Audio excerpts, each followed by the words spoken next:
يلا يا باشا نجرب ونشوف عمك الحاج دوت بيقول لك غطا الازازه دوت تحطه في قلب ها بقك يطلع لك نغزه في خدودك. طبعا الموضوع ده هينفع مع البنات قوي.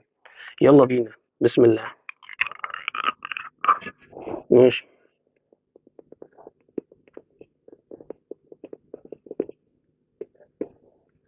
وبعدين كده ده بجد من قبل ما اشيله. طب دي مشاعة راية دي ولا وساخة ولا ده ايه طيب؟ يعني ايه القرف، ايه الخدود دي؟ مش بلح يعني، انا هعتبرها مش انا كده. هتصدق في حته هنا اهو. طب بالنسبه للبنات بقى اللي بتحب الغمازات، هنا واحده هنا واحده هنا، تلاقي دول عملوا قطايف كده. مش بلح قشطه.